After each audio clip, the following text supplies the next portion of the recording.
The healthcare system in the United States is in crisis. It's a mess. Case in point, Long Island Gynecological Oncologist here in Smithtown, Long Island. It's renowned in the New York metropolitan area for offering sensitive treatment for women with ovarian cancer and similar cancers. Long Island Gynecological Oncologist is about to close. It can't make it anymore. Why is Long Island Gynecological Oncologist closing? We've been struggling over the last 2 years to try and keep our practice open, and we have been faced economically with a situation where over the last 2 years reimbursements continue to plummet and expenses continue to rise, and we're not able to keep the doors open. When you talk about reimbursements, these are from the health insurers? They are. In particular, what's impacting our practice is our chemotherapy program. 2 years ago, the government changed the way Medicare pays for chemotherapy services, and that was in 2006. And then in 2007, the managed care companies followed with that same payment methodology. And what is clear to us is that without the chemotherapy revenue that we used to have in the practice, we're not able to sustain the severe under-reimbursement for other services like surgical services, which are very, very poorly reimbursed for what we do, surgery and office visits. And this place was built with a high overhead to care for women with cancer. Space for the infusion room, staff, which is nurses to care for the women, and we can no longer sustain the overhead to care for these patients with the current reimbursements. Now we're sitting here now. This is the infusion room. Women sit in these chairs. Hours of chemotherapy goes on, but it's life-saving, but very, very complicated and a sensitive process. And you talk about the government and then the private insurers cutting back on compensation for this. I mean, like, how and why? I mean, it seems to be so crazy in terms of you're extending the lives of women with cancer here. Well, how and why I can't answer. Obviously, nationally, we're under a severe looming healthcare crisis, frankly. All I can tell you is that for us, we're just being impacted by the changes in the payment methodology, which is coupled with concurrent increases in business expenses, liability insurance, staff costs, and the combination of increasing costs and declining reimbursements over the last 2 years has just made it economically unfeasible for us to stay in business. This place is known throughout the New York metropolitan area for a very special level, a very high level of care. It'll be no more. Where are the women who have been treated here to go? Well, our physicians are relocating to area hospitals, and the patients will be allowed, obviously they choose, to follow their physicians at those hospitals to receive their care and or receive treatment in other oncology communities on Long Island, other medical oncologists. Although many of those are facing the same threats that we are, and so I think that care is absolutely going to be limited, or an access to care is potentially looming for these women. Wow, I mean, this is life and death stuff. I mean, a crisis, but it just seems to be a disaster, no? I mean, what does this say about the whole picture nationally as to how people are provided with health care in the United States?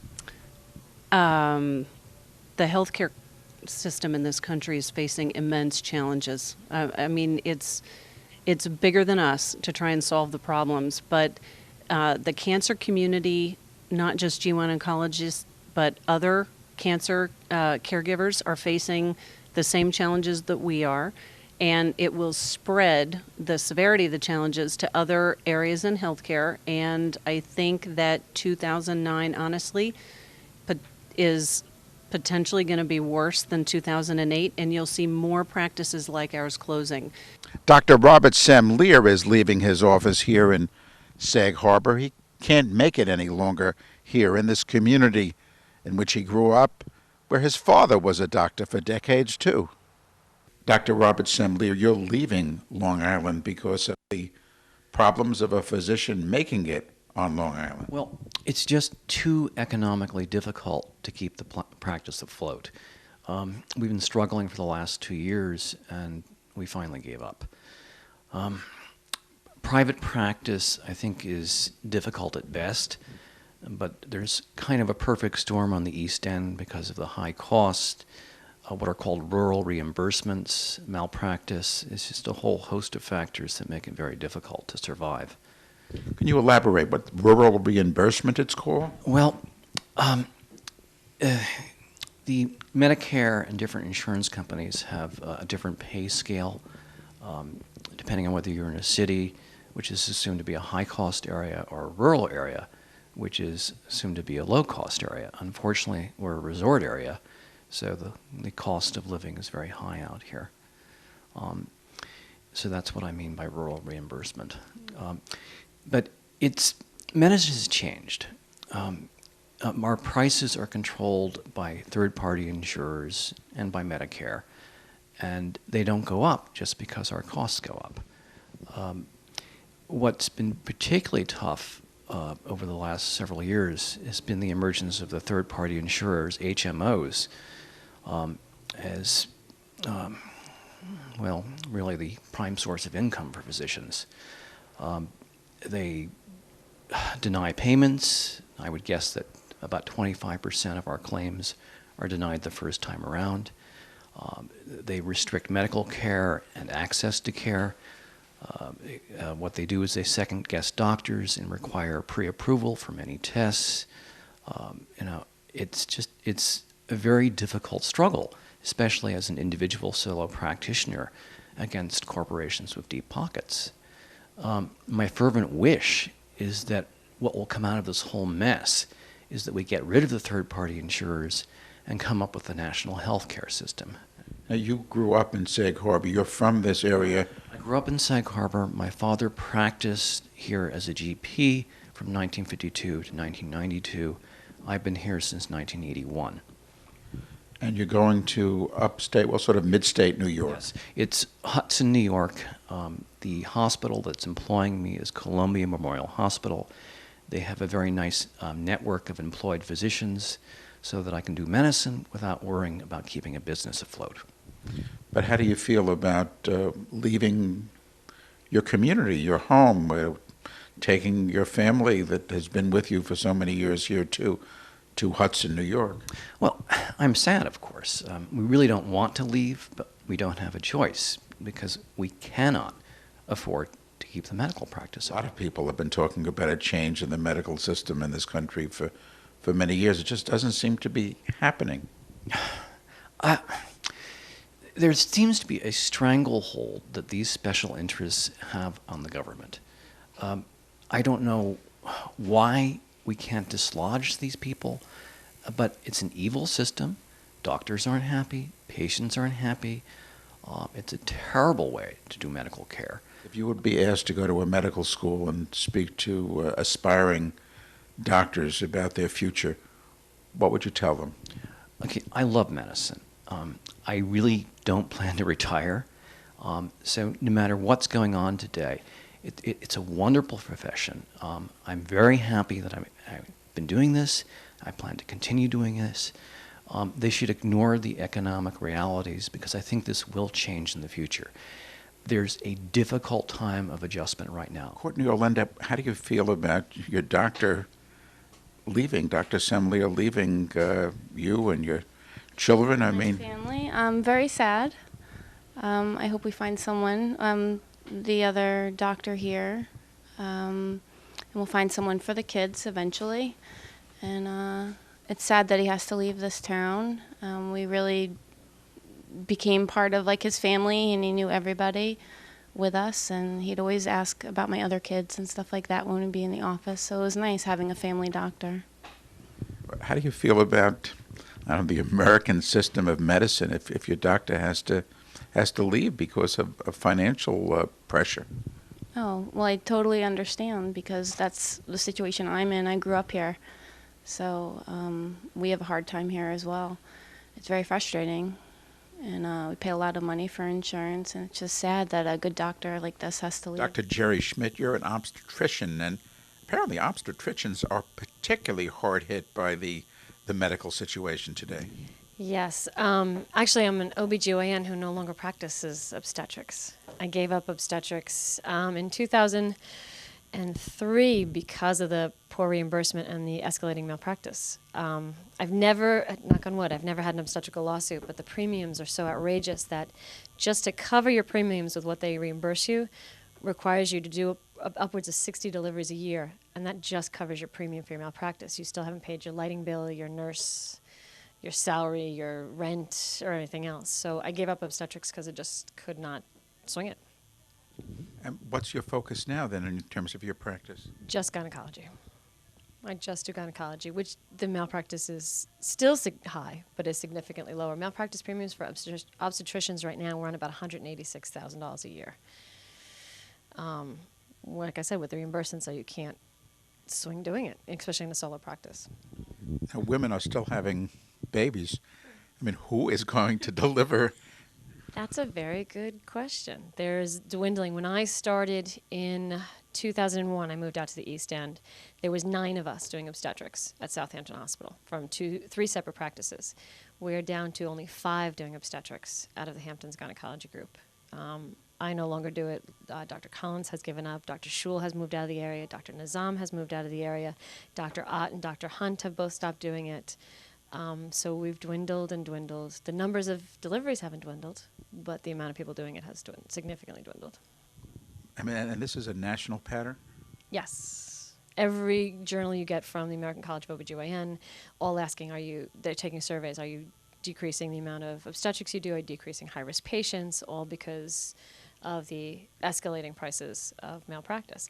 And we don't see any increase in the payments that we get from the insurance companies. I mean, my malpractice just for gynecology alone has increased since I started doing it over $15,000 a year, and still have not seen any increase in what I'm reimbursed by the insurance companies. So it's kind of a double-edged situation that you're being hit with these very high insurance premiums on one hand, and on the other hand, the health insurers are slow and no pay and small pay in terms of reimbursement. Yes, very slow pay. I mean, we have some insurance companies that I have not been reimbursed for over a year from the data service. Medicare, recently, I have not been paid for a Medicare claim since April. As somebody in the trenches and hurt by the situation, what do you think should be done? Ideally, I would love to see insurance be a not-for-profit. I think a lot of the payments, these patients are paying inordinate fees for their insurance company, and a lot of their claims are being denied, a lot of their services are being denied, or so paying huge amounts. We're not getting reimbursed. It's a for-profit organization, or company, excuse me, I should say. Having the government run it, I'd love to see them reimbursed as the way they do Medicare. I'm a little skeptical just because of my personal experience with Medicare recently. But up until that point, honestly, I would have loved all my patients to have been on Medicare up to this most recent experience. But I would love to see this a non-for-profit. So Medicare is better. If you're going to do non-for-profit, it should be, you think, government? Not necessarily, but it's a hard, as a physician in the trenches, it's very hard to see the CEOs making million-dollar profits. And back in 2006 and 2007, insurance companies in New York State made a huge profit.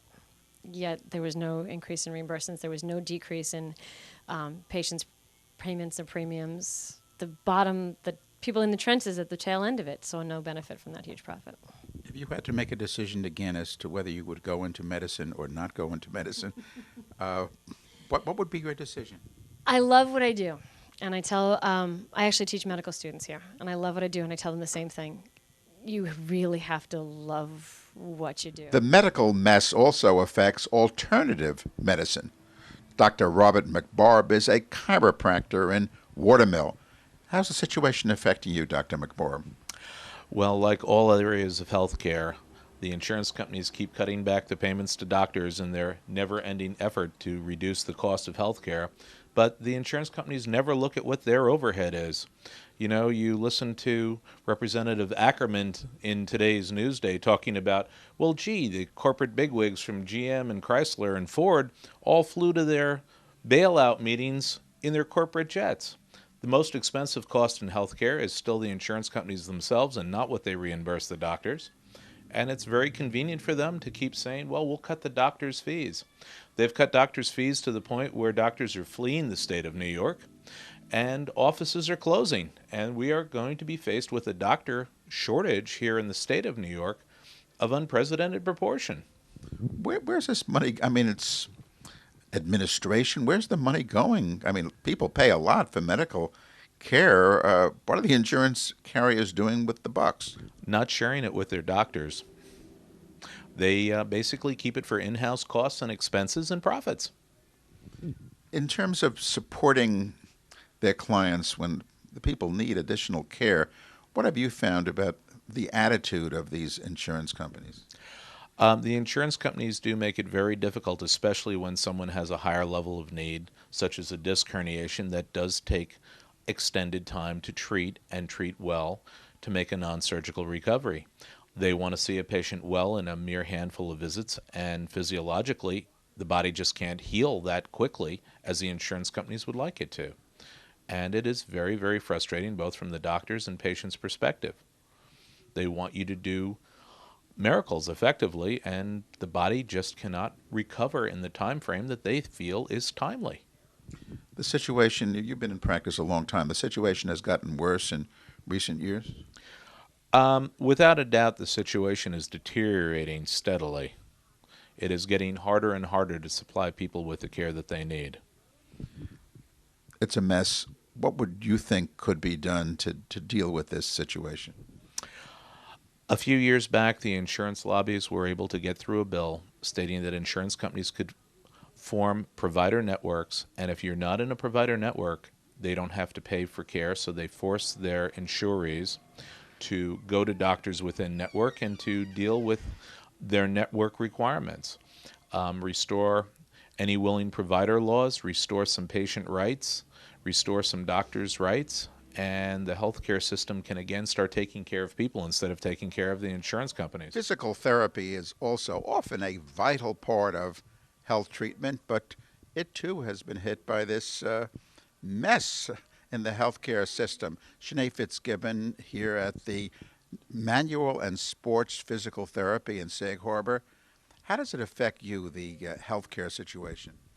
Well, we deal with it on a daily basis. I used to joke to people that I didn't need to see Michael Moore's movie Sicko because I live sicko every day. Every day I spend at least a third of my day dealing with insurance calls, returning extra information to them, and using time otherwise that I'd spend clinically treating patients to just manage the insurance mess on a daily basis. And how sympathetic are these insurance carriers, these health companies, to your patients? Do they provide support when they need? I mean, it's extensive treatment that is often needed. Correct. And the answer is no. There seems to be a standardized 10 or 15, sometimes 16 or 17 visits given to people despite the intensity or complexity of their condition, and then they're cut off regardless of whether their insurance plan has 30 to 90 sometimes visits allocated for them. But to get those authorized is like getting blood from a stone, and rarely have I ever exceeded 30 visits for a patient, despite them having paid $1,000 a month for a contract that says that they can get up to 90 visits a year for physical therapy. And then you have to appeal the turn down and try to get your patients more therapy. Correct. There's an appeals process after the initial denial, which is par for the course after 10 visits with most insurance companies. And then it's up to the patient to have both the persistence and to be compos mentis, to continue to persevere in their attempt to get what is due to them and what they're paying for. I don't think there are many other industrialized nations, certainly as wealthy as the US, that have a third of their citizens uninsured, a third that are underinsured for their conditions. And I see this as getting to the point where it is going to interfere in the economic viability of the United States to have a half of its workforce precariously managing their health and finances. So the nationalized health service all of a sudden is starting to look like a really attractive option. You do follow the profits made by the big health insurers, I know. I do. I actually get to the Wall Street Journal on a daily basis, and last year we were horrified to see that the CEO of United Healthcare scored $360 million in his paycheck with $7 billion of stock options.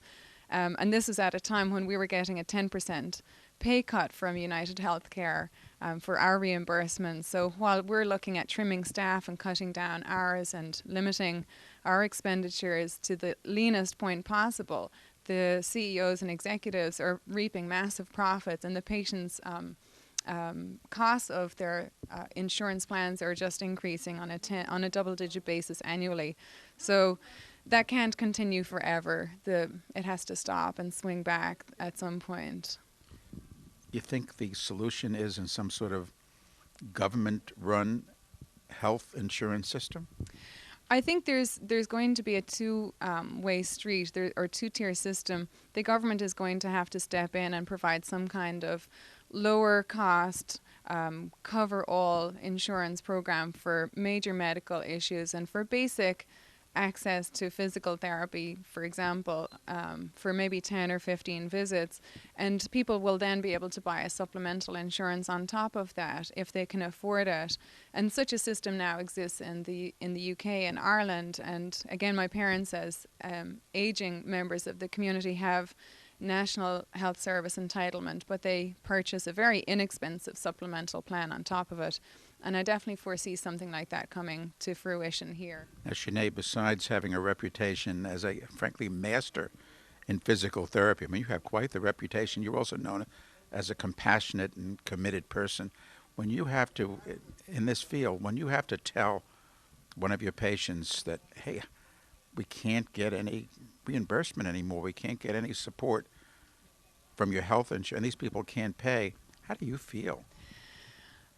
Worse and worse each year, but each year we try and come up with constructive ways of managing that situation. This year, instead of cutting people off, we took extra space in our building and we opened a small gymnasium so people can continue their health care program under our supervision, but for very, very low cost. For $300 a year, they can sign up. So $2 a day is what it costs to come for 3 days a week. And for most people, that's manageable. If they can't manage that, then we still have it's my business, and we have a chance to try and figure something out to make it work. But oftentimes, and increasingly so, I'm seeing people go without health care. I'm seeing them drop their physical therapy appointments from 3 times a week to once a week. And again, that's just worsening the situation for them. It doesn't help me financially, but it sure as hell doesn't help them with their physical situation. So each year we're having to be more and more creative and coming up with low-cost solutions to continuing to provide some kind of skilled care for them. Dr. Peter Miklos, you're deep in medicine. You formerly were the president of the medical staff at Southampton Hospital. And past chief of surgery at Southampton Hospital. A professor at Columbia Presbyterian. Associate professor of clinical ophthalmology at Columbia Presbyterian. I'm an attending at Southampton Hospital. It's a mess, the medical system, is it not? We're having some serious challenges because we've developed a system with multiple uncompensated administrative burdens. Like, for example, we throw the HIPAA system at doctors, and there's multiple layers of paperwork now at the front desk, but nobody's compensating anyone for that. What's the HIPAA system? The compliance system for protecting medical record information, and there's a lot of good in the system, but there's no mechanism to reimburse for that. Another example is asking doctors to get referrals. Every time there's a CAT scan, you have to hire somebody, pay them $20 an hour to sit on the phone all day fighting with HMOs and insurance companies to get those referrals, but nowhere in the fee is there compensation for that. So that's why I call it multiple layers of uncompensated administrative burdens, and the system is being set up for that lack of compensation. I call it a systematic theft of services, similar to what happens in the emergency rooms, especially here on Long Island, where doctors go into the emergency room, we take care of everyone, and we experience a systematic theft of services. And one of the solutions for that would be to give all the doctors who give out the free care in the emergency rooms a deduction of $50 or $100 for each documented case that they don't get paid for all the free care. Let's talk about there seems to be a crisis here. Well, a lot needs to be done. What can be done, and what do you expect will be done? Well, what I think could be done, one of the things is to administer an HMO can cost anywhere from 20 to 40%. The existing Medicare system costs about 3% to administer. If I were president today, what I would offer the 47 million uninsured immediately is an idea that I call the Medicare Junior Plan. Allow people to buy a Medicare card. You can do it online. You print it out like a boarding pass. It would cost $327 a month for singles, $450 for couples, $550 for a family. The 20% that Medicare does not cover, that would be your copay, so that would disincentivize you from abusing the system. If you're a smoker, it's risk adjusted, you would pay 20% more. And this would immediately offer someone who even works on a fast food place salary to be able to afford health care. And why is it more affordable, and how do we come up with those numbers? Because we eliminate that profit that would be taken by this middleman that's taking away this money and doesn't add any additional value. In addition, having this Medicare Junior, all those uncompensated administrative burdens I talked to you about, referrals, everything's gone. The infrastructure exists. The electronic billing exists already. And again, HMOs can still exist, insurance companies can exist, but that would be one pressure relief valve that would immediately give relief. And actually, all the young people would use the system less and would help subsidize the older crowd. So that's part of the solution. In addition, I think that people who are on Medicaid and through the welfare system should actually have a $5, what I call a copay, quote unquote, that if they go to the emergency room and it's deemed that it was not an emergency, that from their welfare check or socialized system, that $5 would be taken off. So people actually feel the pinch, how slight it might be, but it helps with risk sharing, and people have to take responsibility. And I don't believe in a socialized system because I operate on people from Canada and England and other countries all the time, and they're telling me about the 3-year waiting lists, because then rationing of care will stop. What about insurers and Medicare paying an adequate amount for treatment? Apparently they're lowballing the health community. And we're the only profession that if you come out of your residency yesterday, you're going to get the same amount of money to treat someone. Whether I have let's say I have 20 years of experience and I've done 7,000 eye surgery, I'm going to get paid the same amount of the guy who got out yesterday. And that's a problem. If you do a cataract on an eye surgery on a dog in Long Island, you get $3,500 for the veterinary ophthalmologist, who includes 1 day of post-op care. I'm not going to name names because we're not supposed to talk about prices, but there's one insurance company that when I make a blind person see, I did one last week who had one eye, nobody else wanted to operate on them, sent around to different people, I did it, I got $541 to make that blind person see, which includes 90 days, 3 months of care for that patient. And if someone thinks that that's right, I know that my plumber changed the toilet and got more for that than what I got to make a blind person see. And after a while, the best and the brightest are not going to go into medicine. The healthcare crisis in the United States, a matter of life and death. Long Island gynecological oncologist closing.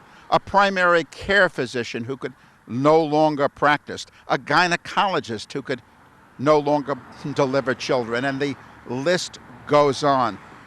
What's to be done? Will something be done to solve the healthcare mess in the United States? This has been a special report on WVVH-TV, Hamptons Television. I'm Karl Grossman. Thank you for watching.